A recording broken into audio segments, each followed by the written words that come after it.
მოგესალმებით, ეს არის ახალი 6-ზე მეცხრეათი საინფორმაციო სამსახურის რეპორტერებთან ერთად ახალ ამბებს მე ვასილი ივანოვ-ჩიქოვანი გაგაცნობ. შედგება თუ არა უმცირესობისა და უმრავლესობის ტელედებატები. კოალიცია ქართული ოცნების ლიდერები პარლამენტში ნაციონალური მოძრაობის დეპუტატებს პირდაპირ ეთერში პრეზიდენტისთვის უფლებამოსილების შეზღუდვის საკითხის განსახილველად იწვევენ. საკონსტიტუციო ცვლილებას კი უმცირესობა მხარს იმ შემთხვევაში დაუჭერს, თუ კონსტიტუციაში მათ მიერ შეთავაზებული ცვლილებები შევა. თემაზე თამთა ჯანაძე მუშაობს. საპარლამენტო უმრავლესობაში მიიჩნევენ, რომ საკონსტიტუციო ცვლილებებთან დაკავშირებით თითოეულმა დეპუტატმა ინდივიდუალურად უნდა დააფიქსიროს პოზიცია. ამ მიზნით ისინი ღია სატელევიზიო დებატებში იწვევენ საპარლამენტო უმცირესობის წარმომადგენლებს, მათ სურთ ნაციონალური მოძრაობის თითოეულმა წევრმა პირადად აუხსნას საზოგადოებას, რატომ სურს ან არ სურს საკონსტიტუციო ცვლილებები. რომელიც პარტიიდან საჯარო საპარლამენტო და სატელევიზიო დებატებში ვიცვევთ პარლამენტში ნაციონალური მოძრაობის თითოეულ წარმომადგენელს თემაზე სააკაშვილი თუ საქართველო, დიქტატურა თუ ხალხის მმართველობა. წლების განმავლობაში სააკაშვილის ზურგს უკან მიმალულ ადამიანებს, რომლებიც პერსონალურად არასოდეს არაფერზე აგებდნენ პასუხს, მოუწევთ საკუთარი აზრის მკაფიო დაფიქსირება კონკრეტულ საკითხზე. უნდა ჩამოერთვას თუ არა პრეზიდენტს ხალხის და პარლამენტის თანხმობის გარეშე მთავრობის შეცვლის უფლება. ამ საკითხზე არჩევანის გაკეთებისას ვერავის ზურგს ვერ ამოიფარება და ვერც დემაგოგიური ხრიკებით შეძლებს სხვა თემებით მის გადაფარვას. პარლამენტის წევრებმა, რომლებიც თავს იწონებენ ხალხის რჩეული სტატუსით, თვალი უნდა გაუსწორონ საზოგადოებას და საკუთარ შვილებს და არა ჩვენ და ბატონ ბიძინა ივანიშვილს და განაცხადონ კი თუ არა. ნაციონალური მოძრაობა საკონსტიტუციო ცვლილებების მხარდაჭერის სანაცვლოდ ორ პირობას აყენებს. პირველი ეს არის ქვეყნის ევროპული კურსის კონსტიტუციით უზრუნველყოფა და მეორე ეს გახლავთ საკონსტიტუციო კვორუმის გაზრდა 3/4-მდე.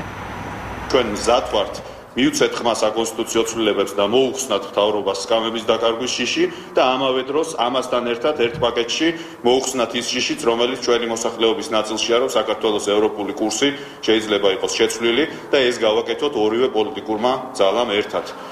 მეორე თემა, რომელიც ქვეყანაში ძალიან ბევრ ცუდ პროცესს განაპირობებს, ოპოზიციაზე ზეწოლა. მოუხსნათ ეს თემა და თუ მთავრობა გვთავაზობს, რომ მომავალი ოქტომბერში ასამოქმედებელი კონსტიტუციის ერთი ნაწილი გადმოვიდეს დღეს, რომელიც ეხება მთავრობის დათხოვნას, ჩვენ ვთავაზობთ, რომ ამასთან ერთად ამოქმედდეს მეორე ნაწილიც, რომლითაც იზრდება 3/4-მდე საკონსტიტუციო კვორუმი. როგორია საპარლამენტო უმრავლესობის პასუხი და რას ფიქრობენ კონსტიტუციონალისტები უმრავლესობისა და უმცირესობის პოლიტიკურ მესიჯებზე, ამას ჩვენი 9 საათიან გამოშვებიდან შეიტყობთ. მადლობა, პირდაპირ ეთერში თამთა ჯანაძე საუბრობდა. პარტია ქართული ოცნებიდან 4 წევრი გარიცხეს. განცხადება ამის შესახებ პოლიტსაბჭოს წევრებმა გააკეთეს. მათი თქმით, აღნიშნული პირები პარტიაში უთანხმოებისა და არეულობის შეტანას ცდილობდნენ. პარალელურად პარტიის ოფისთან უკვე ყოფილმა წევრებმა საპროტესტო აქცია გამართეს, რომელიც ამ დრომდე გრძელდება. აქციის მონაწილეები უარყოფენ ინფორმაციას, რომ ნაციონალური მოძრაობის ინტერესებს ემსახურებოდნენ. ამ სიყალბეში გარკვევა არის ყველაფერი, რომ ჩვენ დასაბუთებულად უარყოფთ ყველაფერი ის, რასაც გვაბრალებენ ჩვენ, რომ ეხლა ჩანერგილები რო არ ყოფილვართ, ეს გამოჩნდა უკვე, ეს ბრალდება აიღეს იქით. გარიცხულები რო ვართ, ამასაც დავამტკიცებ ჩვენ, რომ არასწორად ვართ გარიცხულები პარტიიდან და არაფერი არ გავიკეთებია. პირიქით, მე ამ ადამიანებს უთხარი 22 რიცხვში იმ ადამიანებს, ვინც იქ მივიდნენ, უთხარი რომ თქვენ მადლობას მოგიხდით პარტიას და პოლიტსაბჭოს იმის გამო, რაც გააკეთეთ. ჩვენ აღკვეთეთ უკანონობა და ეს გავუმარტეთ ყველას, რომ არ შეიძლება საქალაქო კონფერენცია ჩატარდეს არალეგიტიმური წევრებით. ის მართველი გუნდი, ყოფილი მართველი გუნდი, რომელიც დღეს კიდევ აგრძელებს უფლებამოსილებებს მთელ რიგ რაიონებში, სწორედ მათი ინტერესია, სწორედ ასეთ რაიონებში ხდება ჩაშლა ამ ჩვენი კონფერენციების და ჩვენ გვაქვს ეჭვის საფუძველი, ვიფიქროთ, რომ სწორედ ყოფილი ხელისუფლება, სწორედ ნაცმოძრაობაა დაინტერესებული გარკვეული ხალხის, ასე ვთქვათ, მობილიზებაში, რომლებიც შეიძლება ჩანერგილიც იყვნენ თავის დროზე ჩვენ შტაბებში და ძალიან ბევრი ასეთი ფაქტია. ჩვენ პოლიტიკური საბჭო სრულად ვიღებთ პასუხისმგებლობას იმ გადაწყვეტილებებზე, რაც მიღებულია რეგიონებში. ყველა იმ 30 რეგიონში, სადაც დაფუძნდა პარტია ქართული ოცნება. თბილსერვისის საქმეზე გამოძიება გრძელდება. მერიაში 5.250.000-მდე ლარის გაფლანგვას ფინანსთა სამინისტროს საგამოძიებო სამსახური სწავლობს. გიგი უგულაოს შემდეგ უწყებაში ვიცე-მერი ტარიელ ხიზანეიშვილი და თბილსერვის ჯგუფის ხელმძღვანელი თორნიკე შიოლაშვილი დაიბარეს. მათი დაკითხვის დეტალებზე გიორგი ნიორაძე ისაუბრებს პირდაპირ ეთერში. გიორგი, გისმენთ.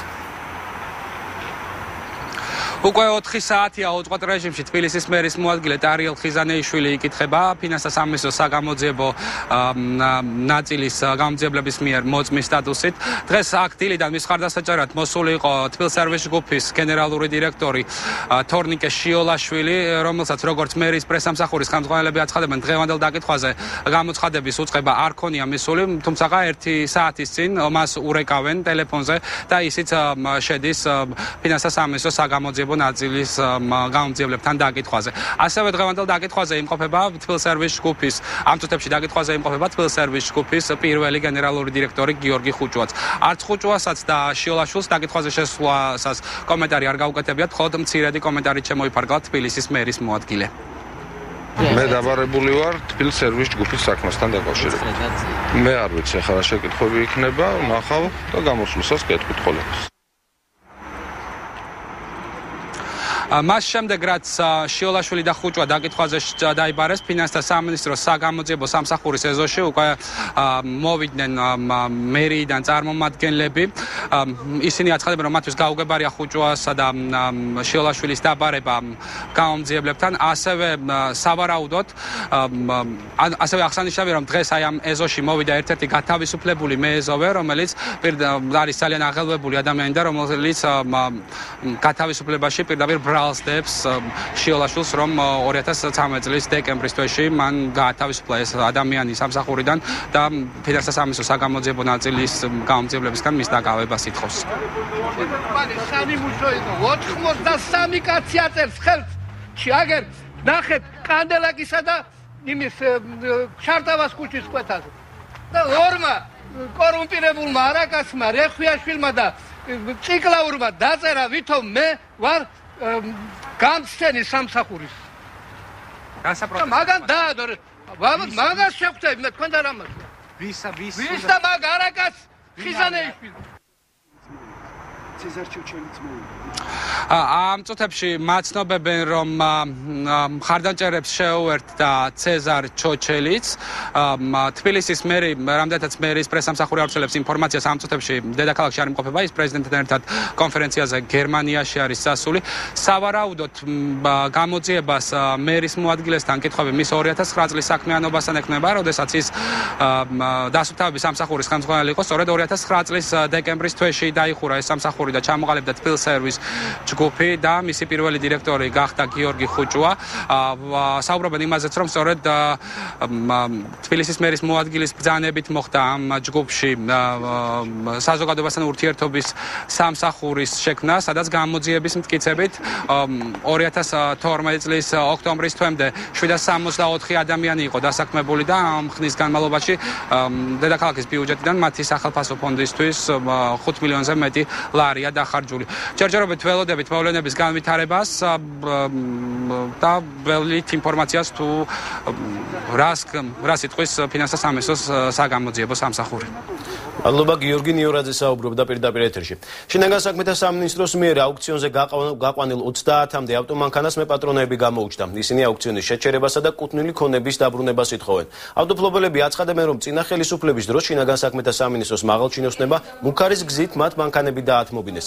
ადვოკატი ირმა ჭკადუა აცხადებს, რომ მისი დაცვის ქვეშ მყოფმა პირებმა უკვე მიმართეს შინაგან საქმეთა სამინისტროს გენერალურ ინსპექციასა და პროკურატურას.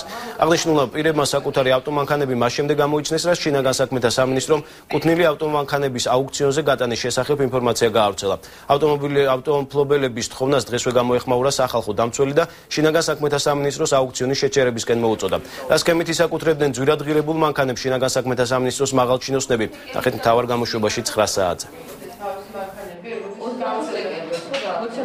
მე ვიყავი დანის ავტომობილში. დამაწერინეს მინდობილობა ჩემეულეზე. მეუღლემ გადააფორმა მერე ვიღაც კონსტიტუციის ხალხმა მოიყვანა ვიღაც პიროვნება. გადააფორმეს იმ პიროვნებაზე. ორივე მანქანა. უკანონოდ ჩამოყვანილი გაქონდა იმით დამართეს ეს მანქანა და მე უბრალოდ ის რო არის დღეს რო გამოყავთ და ჩემს ნაკლის მქონე მანქანას რო ისევ აუქციონზე ყიდიან და უბრალოდ მოქალაქე რო იყიდის ამ მანქანას ალბათ იმისთვის რომ ჩემთვის იყო უკანონო და იმისთვის უკანონო არ იქნება ეს მწყინს და ეს არ მომეწონა რომ გამოაცხადეს ამ მანქანების აუქციონები. მივმართეთ 2012 წლის დეკემბრის თვეშივე შინაგან საქმეთა სამინისტროს, ასევე მთავარ პროკურატურას, ასევე მივმართეთ გენერალურ ინსპექციას. გენერალური ინსპექციიდან მოგვივიდა უკვე პასუხის გადაგზავნილია ზემდგომი რეაგირებისთვის მთავარ პროკურატურაში გამოძიება ამ საკითხთან დაკავშირებით უკვე დაწყებულია. ფორსეულს რა თქმა უნდა კონკრეტული ფაქტი და კონკრეტული მეპატრონეები სახეზე არის, რა თქმა უნდა, ეს აუქციონი დროებით უნდა შეჩერდეს, იმიტომ რომ მოხდეს პირველ რიგში ამ ადამიანების უფლებების, დარღვეული უფლებების ფაქტიურად აღდგენა. მორიგი საჩივარი ქალაქის მერიის წინააღმდეგ ბიზნესმენ ბესო მარგიანის ოჯახი პროკურატურას 2012 წლის აგვისტოში მოხდარი ფაქტით დაინტერესებას თხოვს.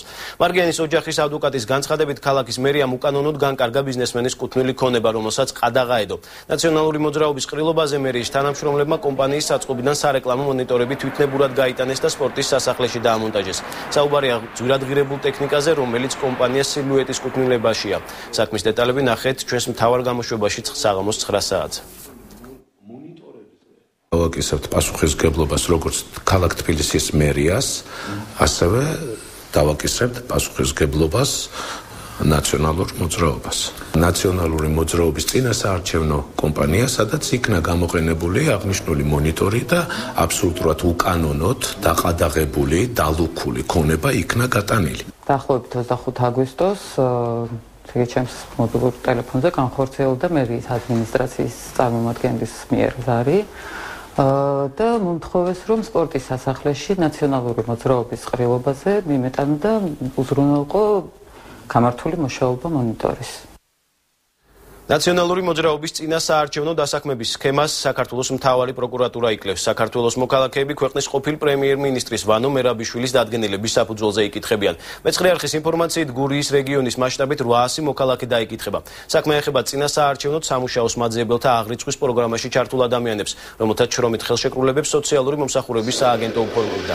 დასაქმებულები კი ნაციონალური მოძრაობის დავალებით წინასაარჩევნოდ მოსახლეობის აღწერას აწარმოებდნენ.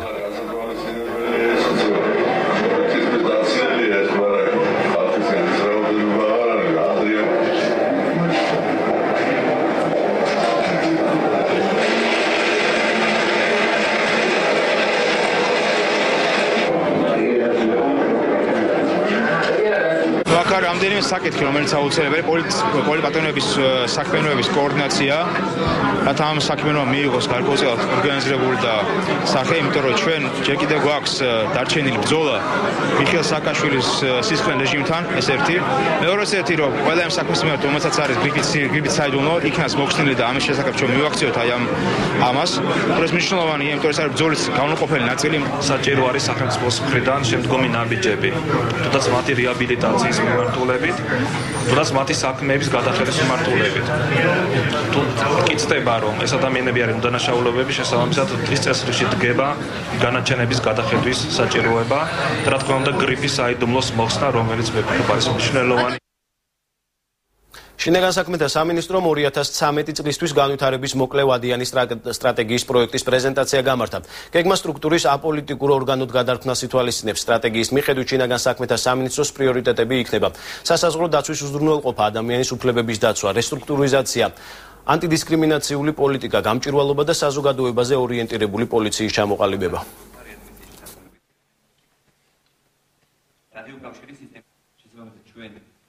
პირველად სწორედ დღევანდელმა ხელმძღვანელობამ შინაგან საქმეთა სამინისტროს შექმნა ძალიან მნიშვნელოვანი დოკუმენტი, რომელიც პოლიციის ეთიკის კოდექსის შემდეგ მე ვფიქრობ არის ძალიან მნიშვნელოვანი რამ, იმიტომ რომ პოლიციის დეპოლიტიზირება, რომელიც იყო ერთ-ერთი ჩვენი მთავარი დანაპირები, ის დღეს სახეზეა და დღეს ყავს ჩვენ პოლიცია, რომელიც სრულად არის ორიენტირებული მოქალაქეების უფლებების დაცვაზე, საზოგადოების უსაფრთხოების დაცვაზე და ჩვენ შეგვიძლია ამ მხრივ იყო ძალიან მშვიდად. ქართული პოლიციის რეფორმა არის ერთ-ერთი სანიმუშო რეფორმა თელ სოფლიოში.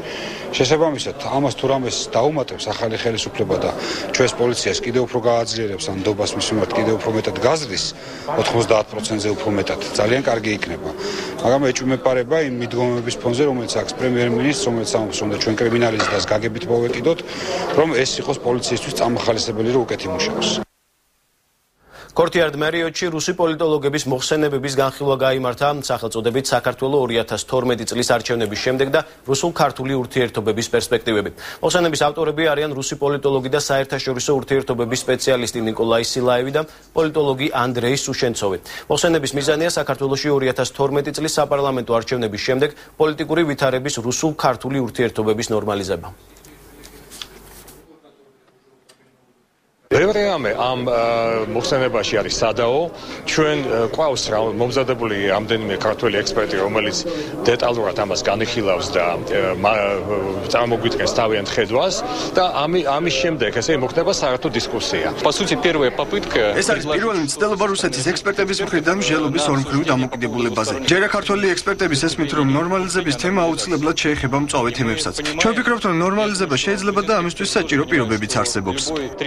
ქართული ღვინო-რუსულ ბაზარზე შესაძლოა გაზაფხულის ბოლოს დაბრუნდეს. რუსული მედიის ცნობით ამის შესახებ ქართული დელეგაციის ხელმძღვანელმა ღვინის ეროვნული სააგენტოს თავმჯდომარემ ლევან დავითაშვილმა რუსეთის მთავარ სანიტართან გენადი ონიშენკოსთან შეხვედრის დასრულების შემდეგ განაცხადა. შეხვედრამ ჩაიარა შედეგიანად პროდუქტიულად, იმიტომ რომ დაიგეგმა შემდეგი ნაბიჯები, ის ნაბიჯები, რომელსაც უნდა გავიაროთ ქართული ღვინო დაბრუნების ბაზარზე. ანუ ეხლა დარჩა სამუშაო ნაწილი, რომელსაც უნდა მომდოს რუსული მხარე, რუსული როსპოტრებნაძორის ტექნიკური სპეციალისტები უნდა იყოს საქართველოში და მხარის კონტროლის სისტემის გასწრება უკვე ადგილზე. ვფიქრობ, რომ ამ პროცესში შეიძლება დაჭირდეს 2-3 თვე, ალბათ მაქსიმუმ ეს სუფთად ტექნიკურად რეგისტრაციის პროცესი და ასე შემდეგ. თავს ვისხევ, ანუ გაზაფხულზე ქართული ღვინო შეიძლება დაბრუნდეს რუსეთის ბაზარზე. მეცხრე არხის საინფორმაციო სამსახური პირდაპირ ეთერში მუშაობას განაგრძობს. თენგიზ გუნავას სასამართლო პროცესი თბილისის საქალაქო სასამართლოში დასრულდა. საქმის წინა სასამართლო მოსმენა 5 საათზე მეტ ხანს გაგრძელდა. დღევანდელ სხდომაზე დაცვის მხარემ კონკრეტული მტკიცებულებები წარმოადგინა, რაც გუნავას ადვოკატის განცხადებით მისი დაცვის ქვეშ მყოფის უდანაშაულობას დაამტკიცებს. გუნავას ადვოკატებმა სისხლის სამართლებრივი დევნის შეწყვეტაც მოითხოვეს, თუმცა ამ საკითხის განხილვა საქმის არსებით მოსმენაზე გადაიდო, რომელიც 18 თებერვლისთვის არის ჩანიშნული. იყო საქმის წინა სასამართლოს სხდომა, სადაც იხილებოდა მტკიცებულების დაშვება არ დაშვებების საკითხი, რაც ჩვენთვის ყველაზე მთავარი იყო და მნიშვნელოვანი, ჩვენ წარმოვადგენთ უამრავი მტკიცებულება, რაც ადასტურებს თენგიზ გუნავას მიერ უდანაშაულობას და აღნიშნული შუამდგომლად აღნიშნული მტკიცებულების სასამართლო დასაშვება ცნო და ამ მტკიცებულების უკვე გაიმართება არსებითი განხილვა. აჭარის ფინანსთა და ეკონომიკის მინისტრი გიორგი თავართქილაძე სოფელ ხუთსუბანში საწარმო ლეგის ფუნქციონირების შეწყვეტის თაობაზე პრეზიდენტ მიხეილ სააკაშვილის განცხადებას გამოეხმაურა. თავართქილაძის განცხადებით საწარმოს მუშაობა არ შეუჩერებია და კომპანიაში სეზონური დასვენებაა. კომპანია ლეგი, რომელიც ფილებს აწარმოებს, საქართველოს პრეზიდენტმა 2 დღის წინ მოინახულა. მაშინ მიხეილ სააკაშვილმა განაცხადა, რომ რეგიონის ბიუჯეტის შემცირებიდან გამომდინარე საწარმოს დაკვეთები შეუმცირდა, რამაც მისი გაჩერება გამოიწვია. აჭარის ფინანსთა და ეკონომიკის მინისტრი გიორგი თავართქილაძის თქმით, დაახლოებით 20 დღის წინ საწარმო თავადაც მოინახულა, თუმცა 8 მილიონიანი ინვესტიციის განმახორციელებელ კომპანიაში მუშაობის შეფერხებასთან დაკავშირებით არაფერი უთქვამთ. სამშენებლო პროცესს აქვს თავისი სეზონურობა. აქედან გამომდინარე, მთელი ეს სეზონის განმავლობაში, ანუ მთელი წლის განმავლობაში, რომ ესე ვთქვათ, მუშაობდნენ, ადამიანები ეხლა არიან დასვენებული. ანუ ასვენებს საწარმოს, იმიტომ რომ მას ზაპროდუქცია აქვს დაახლოებით $1,000,000 ლარზე ზევით, მეტი. და მეცაც გეტყვით, რომ წელიწადზე მეტის განმავლობაში $1,500,000 ლარი აქვს გადასახადების სახით გადახდილი ამ კომპანიას და როგორ ფიქრობთ ახლა რო არ იყოს და რო არ მუშაობდეს მოახდენდა გადასახადების გადახდა ეს კომპანია? ექსკლუზიური გადამზიდავი ბათუმის სპორტიდან კავშირი კეზერაშვილთან ამსათაურით სტატია გაზეთ ბათუმელების დღევანდელ ნომერში გამოქვეყნდა. სტატიის თანახმად დავდაცვის ყოფილი მინისტრი დავით კეზერაშვილი კომპანია ტრანსსისტემთანაა კავშირში, რომელიც ბათუმის სპორტიდან გადაზიდვებს ექსკლუზიურად ახორციელებდა. კავშირის დასადასტურებლად სტატიაში რამდენიმე მაგალითია მოყვანილი. მათ შორის კომპანია ტრანსსისტემის 50%-იან წილს Universal Capital Group ფლობს. აღნიშნული ჯგუფის 100%-ს კი Rilp Management ფლობს. სწორედ ეს უკანასკნელია ჟურნალ ტაბულას 51%-იანი წილის ფლობელი. სტატიის ავტორი ჟურნალის რედაქტორის თამარ ჩერგოლეიშვილის ინტერვიუს იშველიებს, სადაც იგი ამბობს, რომ ტაბულას დაფინანსებაში კეზერაშვილი მონაწილეობს. კომპანია ტრანსსისტემის ექსკლუზიური გადაზიდვების უფლება პორტის ახალმა მენეჯმენტმა ჩამოართვა. ბათუმის ნავსადგურის მმართველი დირექტორის ლევან ჯობავას თქმით, კომპანია მონოპოლიურ საქმიანობას ბათუმის პორტში 2 წლის განმავლობაში ეწეოდა, რაც ყაზტრანსოილის ახალი დირექტორის მოსვლის შემდეგ შეწყდა.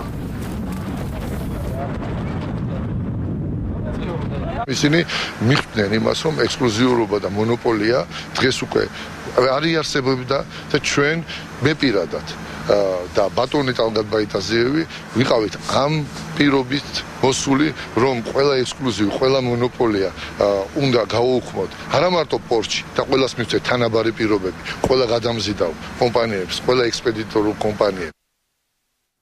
აჭარის მთავრობის სახთან საპროტესტო აქცია გაიმართა სოციალურად დაუცველთა კატეგორიის მქონე პირებმა და თამარის დასახლებაში ეგრეთ წოდებულ ბარაკებში მცხოვრება 54-მდე ოჯახმა რეგიონის პირველ პირთან შეხვედრა მოითხოვა. აქციის მონაწილეები ამბობენ, რომ მათ თამარის დასახლებაში თითქმის დასრულდა 2 9-სართულიანი კორპუსის მშენებლობა, რომელიც თავის დროზე მათთვის იყო განკუთვნილი. ახლა კი ახალი მთავრობა აღნიშნული კორპუსების გადაცემას ეკომიგრანტებისთვის გეგმავს, რაც მოსახლეობას შორის დაპირისპირებას გამოიწვევს.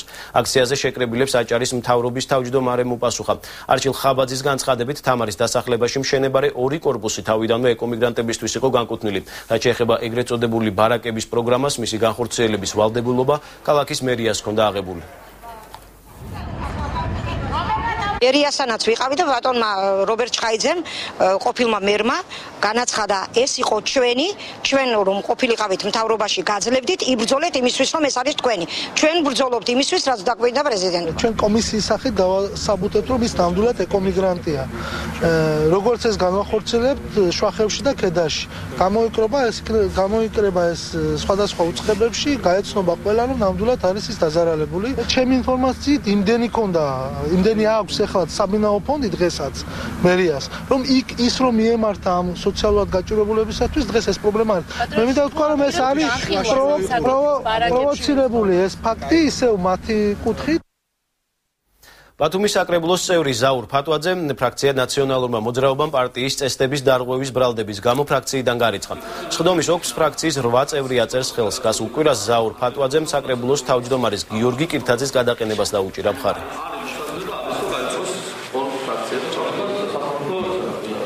საკრებულოს წევრმა დაარღვია ერთიანი ნაციონალური მოძრაობის ფრაქციის წესდება. მან გასულ საკრებულოს სხდომაზე მხარი დაუჭირა საკრებულოს თავმჯდომარის გადაყენების საკითხს და მისი საქციელიდან გამომდინარე დაირღვა ერთიანი ნაციონალური მოძრაობის ფრაქციის წესდება და ფრაქცია ერთიანი ნაციონალური მოძრაობის სრული შემადგენლობით უმრავლესობით მიღებული იქნა გადაწყვეტილება ზაურ ფატვაძე გარიცხული იქნა ერთიანი ნაციონალური მოძრაობის ფრაქციის წევრობით. ფრაქციამ ჩემს გარეშე მიიღო ეს გადაწყვეტილება, ალბათ კარგი იყო რომ მოესმინა, მეც ვებოდი, მაგრამ ამაც მიიღო ასეთი გადაწყვეტილება, მე არ ვაპროტესტებ ამას. მაგრამ ამავე დროს მინდა გავაკეთო განცხადება, რომ დღეს მე დავწერე განცხადება, დავტოვებ ფრაქცია, წერილობით ვაცნობებ ფრაქციის თავმჯდომარეს და ვაპირებ იმუშავა საკრებულოში დამოუკიდებელი წევრის სტატუსით. 8 თებერვალს საქართველოს პარლამენტში ყოველწლიური ანგარიშით მისულ საქართველოს პრეზიდენტ შენობაში შესვლამდე სირცხვილის კორიდორის გავლა მოუწევს. არასამთავრობო ორგანიზაცია ერთსულოვნება საზოგადოების უფლებებისთვის წარმომადგენლებმა პარლამენტთან დღეს ბრიფინგი გამართეს, სადაც პრეზიდენტთან დაკავშირებით ორგანიზაციის გეგმები გააჟღერეს. ორგანიზაციის იმერთის წარმომადგენლობის ხელმძღვანელის გიორგი შარვაშიძის თქმით, 7 თებერვალს ერთსულოვნება პარლამენტთან სამუშაო შტაბს გახსნის და აქციისთვის მზადებას დაიწყებს, ხოლო 8 თებერვალს 12 საათზე ისინი საკუთარი ღირსების დასაცავად მთელ საქართველოს პარლამენტის წინ იწვევენ. ჩვენ ვაპირებთ, რომ 7-ში აქ გავშალოთ კარავი, რომელსაც ექნება შტაბის სახე. მსგავსი გავაკეთეთ ჩვენ უკვე პრეზიდენტის რეზიდენციასთან. გავაგრძელებთ ის პროცესი, რომელიც გრძელდება 2 თვის მანძილზე. ჩვენ ვაპროტესტებთ არალეგიტიმური პრეზიდენტის ხელისუფლებაში ყოფნას და ვაპროტესტებთ იმას, რომ 8-ში მოქალაქე სააკაშვილი პრეზიდენტის სტატუსით გამოდის პარლამენტში. მე პედაგოგიური საზოგადოების სახელით დღეს გავარ შეუერთი ამ აქციას მოწოდებას, ხევანდელ მოწოდებას იმის გამო, რომ ჩვენი ოპოზიციონერი ყოფილი პრეზიდენტი უკვე აღარ არის, რა თქმა უნდა, პრეზიდენტი. ეს მან უნდა შეიგნოს ძალიან კარგად. შეგნებულიც აქვს ალბათ, მაგრამ რატომღაც არ უნდა ეს რო გაითავისოს. ლაგოდეხში სტიქიით დაზარალებულმა მოსახლეობამ მორიგი საპროტესტო აქციას სოფელ ჩადუნიანში გამართა. ადგილობრივები სტიქიისგან მიყენებული ზარალის ხელახალ აღწერასა და დამატებითი სიების შედგენას ითხოვენ. აქციის მონაწილეებმა ლაგოდეხი თბილისის ცენტრალური ავტომაგისტრალი გადაკეტეს, რომლის გახსნათ მხოლოდ პოლიციის ჩარევის შემდეგ მოხერხდა. მოგვიანებით აქციის მონაწილეებთან ლაგოდეხის გამგებლის მოადგილე გიორგი ბიჭიაშვილი მივიდა და დახმარებას დაპირდა, თუმცა მისივე თქმით მოსახლეობის მოთხოვნა რეგიონალური განვითარების სამინისტროს გადასაწყვეტია. ადგილობრივების განცხადებით იმ შემთხვევაში თუ მათი მოთხოვნები არ დაკმაყოფილდება, ისინი საპროტესტო აქციების გაგრძელებას აპირებენ.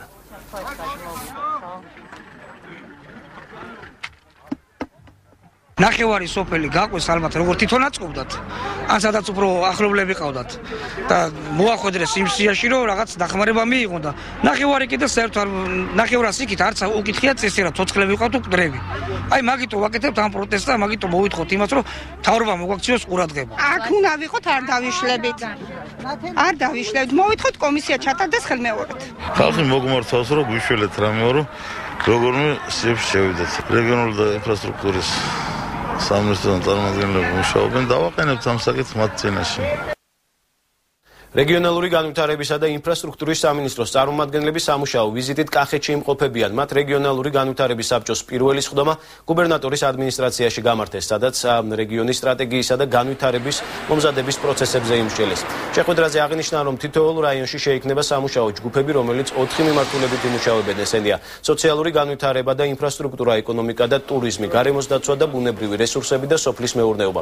საბჭოს ძირითადი ამოცანას კახეთის რეგიონის განვითარების 2017 წლების სტრატეგიისა და მისი განხორციელების სამოქმედო პროექტების შემუშავება წარმოადგენს. აღნიშნულიდან გამომდინარე, რაიონის ხელმძღვანელობამ ინდივიდუალურად შემუშავებული პრიორიტეტების ჩამოყალიბება და წარდგენა 15 მარტამდე უნდა მოახდინოს, რის შემდეგაც პროექტებს საქართველოს მთავრობა დაამტკიცებს. შეხვედრას რაიონის გამგებელი, საკრებულოს თავმჯდომარე და არასამთავრობო სექტორის წარმომადგენლები ესწრებოდნენ. პირველი ვითხოვდი იმას, რომ უნდა შეიქმნას რეგიონული განვითარების საბჭო, რომელსაც უხელმძღვანელობს გუბერნატორი და ჩართული იქნებიან 8 მუნიციპალიტეტის გამგებელი და საკრებულოს თავმჯდომარე, ასევე არასამთავრობო სექტორის და ბიზნესის წარმომადგენლები. შეიქმნება სამუშაო ჯგუფები, სადაც აგრეთვე მუნიციპალიტეტის წარმომადგენლებიც იქნებიან და სამინისტროთანაც იქნებიან წარმომადგენლები.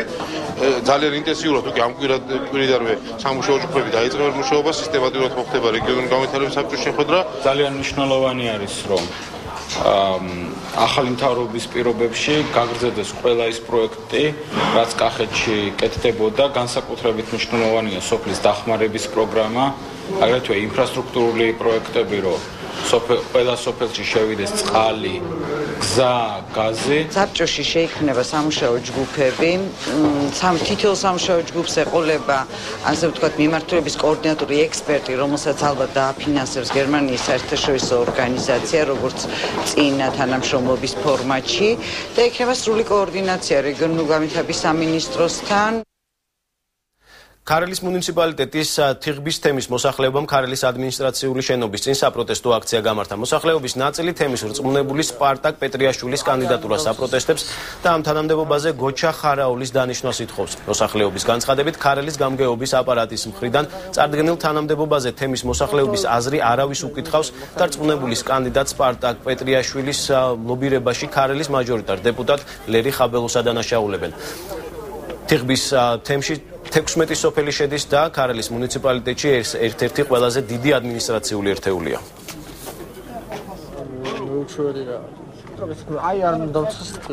ჩვენ ვითხოვთ ხარაული გოჩა თენგიზიძეს, რომელიც არის წარმომადგენელი ზნაურის რაიონის სათემოდან. ძალიან კარგი ბიჭი, ძალიან კარგი პიროვნება, ყველა ახასიათებს დადებითად, ხალხის მხარდაჭერა აქვს ძალიან დიდი და ჩვენ იმედი გვაქვს, რომ ჩვენი კანდიდატი აუცილებლად გაიმარჯვებს. საქართველოს ხელნაწერთა ეროვნულმა ცენტრმა ლეო და გიორგი კერესელიძეების პირადი ბიბლიოთეკის ნაწილი მოიპოვა. კოლექცია 130 წიგნს მოიცავს და მასში ძირითადად უცხოური გამოცემებია. ქართველი ემიგრანტების ბიბლიოთეკის ნაწილი საფრანგეთში იყიდებოდა და ის საქართველოს ხელნაწერთა ეროვნულ ცენტრისთვის ბანკ რესპუბლიკამ შეიძინა. ქვეყანაში კი საქართველოს ავიახაზების დახმარებით ჩამოიტანეს. ხელნაწერთა ეროვნულ ცენტრში აცხადებენ, რომ წიგნები დამუშავების პროცესშია, შემდეგ მათ კატალოგში გადაიტანენ და ნებისმიერი მსურველისთვის კოლექცია ხელმისაწვდომი გახდება.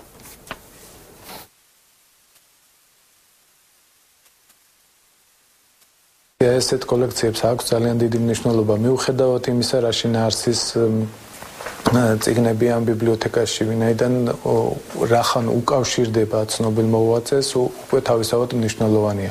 ამ მნიშვნელობას ზრდის ისიც, რომ ხშირად ასეთ გამოცემებს აქვს მინაწერები, აქვს ავტოგრაფები და დამატებითი დეტალები ხდება ჩვენთვის ცნობილი. ნებისმიერი რამ, რაც არის დაკავშირებული საქართველოსთან, ქართული ემიგრანტების ცხოვრებასთან, რა თქმა უნდა, არის მნიშვნელოვანი. ლეო და გიორგი კერესელიძეები ძმები იყვნენ და ისინი მე-20 საუკუნის იმ ქართულ მოღვაწეთა შორის არიან, რომლებიც საქართველოს დამოუკიდებლობისთვის იბრძოდნენ. მთელი მათი საქმიანობა ევროპაში ძირითადი ერთ-ერთი სწორედ ამაზე იყო კონცენტრირებული, რომ მოეპოვებინათ საქართველოს დამოუკიდებლობა და ებრძოლათ საბჭოთა კავშირის წინააღმდეგ. აი მიზნით დაუკავშირდნენ მოგვიანებით ისინი მეორე მსოფლიო ომის დროს, მეორე მსოფლიო ომს თავად ამ პროცესს და ჩაებდნენ ამ ომში გერმანიის მხარეს. Დადროა გავიგოთ, რაზე იქნება საუბარი გადაცემა ბიზნესის დროში, რომელიც მე-9 დღეზე ზუსტად 8-ზე დაიწყება. ამას მისი წამყვანი თეა შველიძე გვეტყვის. თეა, მოგესალმებით და გისმენთ. მოგესალმებით ვასიკო, ერთ თვეში ალბათ ცნობილია ყველასთვის, რომ საქართველოში საყოველთაო დაზღვევა ამოქმედება. ამ საკითხს საკმაოდ დიდი ინტერესით ადევნებს თვალყურს საზოგადოების დიდი ნაწილი, რადგანაც ეს ძალიან ფართო ფენებს ეხება და განსაკუთრებით სენსიტიურ ფენებსაც. ამ საკითხთან მიმართებაში უკვე გაჩნდა გარკვეული კითხვის ნიშნები ოპონენტების მხრიდან, ისინი რისკებზე საუბრობენ. როგორ აპირებ, რას პასუხობს ოპონენტებს და როგორ აპირებს მთავრობა განახორციელოს ეს საკმაოდ მნიშვნელოვანი და მასშტაბური რეფორმა. ამ თემაზე გადაცემის სტუმარი იქნება დღეს ჯანდაცვის მინისტრი დავით სერგეენკო. კიდევ ერთი თემა, რომელიც ასევე არანაკლებ მნიშვნელოვანია და ალბათ ძალიან ბევრ ადამიანს შეეხება, ეს გახლავთ ტყის რეფორმა. კონკრეტულად გარემოს დაცვის სამინისტრო სატყეო სექტორის მართვასთან დაკავშირებით ახალ ხედვასა და სტრატეგიაზე მუშაობს. დღეს გაკეთდა განცხადება იმასთან დაკავშირებით, თუ როგორ აპირებს სხვადასხვა მიმართულებით კონტროლის გამკაცრებას გარემოს დაცვის უწყება და დღეს ამ თემაზე ჩვენი გადაცემის სტუმარი იქნება გარემოს დაცვის მინისტრი ხათუნა გოგალაძე. დიდი მადლობა, მაშასე არ გამოგჩეთ გადაცემა ბიზნესის დრო, საინფორმაციო სამსახური კი პირდაპირ ეთერში ზუსტად 9 საათზე თამთა სანიკიძესთან ერთად დაბრუნდება.